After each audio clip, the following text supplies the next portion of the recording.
अस्सलाम वालेकुम वरहमतुल्लाहि वबरकातुहू। इस्लाम एक हकीकत है चैनल में आपको खुश आमदीद कहता हूँ।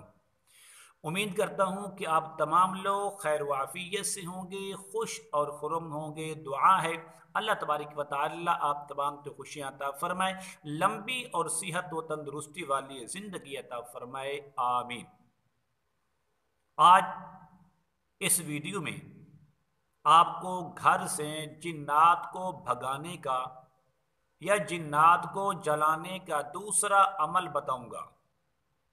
अगर आप ये समझते हैं कि वाकई मेरे घर में साया है, सहर, असेब है, या किसी दुश्मन की वजह से मेरे ऊपर जादू जिन्नात के असरात हैं, आपकी दुकान में, आपकी फैक्ट्री है, आप जहां काम करते हैं, कभी कभी ऐसा होता है कि आपका दिल करता है कि मैं मेहनत करूं, मजदूरी करूं, लेकिन इन जादू की वजह से, असीब की वजह से, शयातीन जिन्नात की वजह से आपके जिस्म में इतनी सुस्ती पैदा हो जाती है कि दिल ही नहीं करता। इस तरह की अलामतें अगर आप घर में हैं, इसी तरह आपके बच्चे रात को डर जाते हैं, आपके घर वाले आपको रात को डर जाते हैं, डरावने और गंदे गंदे ख्वाब आते हैं, डराने वाले ख्वाब आते हैं, आपको चीज़ें मिलती हैं घर के अंदर, कोई आपको आवाज़ देता है, जब आप उसकी तरफ देखते हैं तो कोई नहीं होता, आप चल रहे हैं तो आपके पीछे कोई आ रहा है, उसके पाँव की जो आवाज़ है आप महसूस भी कर रहे हैं, जब आप पीछे देखते हैं तो वो चीज़ नहीं होती। तो इन तमाम चीज़ों घर से निकालने का बड़ा आसान और दूसरा अमल लेकर हाजिर खिदमत हूँ। अमल ये है, आप एक गिलास पानी ले लें, एक गिलास पानी लेकर बावुज़ू होके खाना काबे की तरफ मुंह करके बैठ जाएं। उस एक गिलास पर आपने 11 मरतबा दुरूद ताज पढ़ें, 11 मरतबा दुरूद ताज पढ़ें या किसी से पढ़वा लें, दोनों तरफ से आपको इजाज़त है। अगर आप खुद पढ़ सकते हैं तो बिस्मिल्लाह, अच्छी बात है।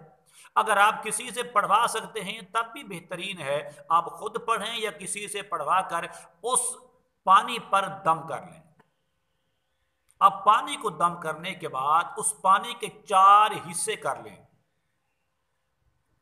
किसी भी रात इशा की नमाज के बाद उस पानी को आपने घर के जो 4 मेन कोने हैं, मशरिक की तरफ से, मगरिब की तरफ से, जुनूब और शुमाल की तरफ से, इन 4 जो कोनों हैं, इन कोनों में से 3 के अंदर 3 हिस्से पानी के छिड़क दें। जो चौथा हिस्सा होगा आपने वो अगले दिन 24 घंटे के बाद, उसी रात, अगली रात इशा की नमाज के बाद उसी वक्त, लेकिन वक्त का तयन ज़रूरी है, वक्त की पाबंदी करना ज़रूरी है। मिसाल के तौर पर अगर आज आपने अमल किया है रात को 9:30 बजे, तो आपने अगले दिन जो पानी का एक हिस्सा बाकी रहेगा, आपने उसी रात, अगले दिन उसी रात को इशा की नमाज के बाद 9:30 बजे अपने घर के चौथे कोने के अंदर भी पानी को छिड़क देना है। इसका फ़ायदा क्या होगा? फ़ायदा ये होगा, जो आपके घर में जिन्नात हैं, जादू है, काला जादू है, सिफली जादू है, असेब है, सहर है, शैतान है, कोई भी चीज़ है आपको तंग करने वाली, आपके घरों से चीज़ों को चुराने वाली, आपके घर से चोरी करने वाली कोई भी चीज़ होगी, इंशाल्लाह या तो आपके घर से निकल जाएगी या फिर इंशाल्लाह इस अमल की बरकत से वो घर में जल के राख हो जाएगी। तो आपकी ज़िंदगी सुकून में रहेगी, आपको इत्मीनान की ज़िंदगी। अब बच्चों का रोना धोना, बच्चों का डरना इंशाल्लाह बंद हो जाएगा। ये दूसरा अमल है। अगर आपने अभी तक मेरे चैनल को सब्सक्राइब नहीं किया तो ज़रूर कर लें, और इस वीडियो को अपने दोस्तों के साथ भी ज़रूर शेयर करनी है। हो सकता है किसी का भला हो जाए, किसी की बेहतरी हो जाए। अस्सलाम वालेकुम रहमतुल्लाहि व बरकातुहू।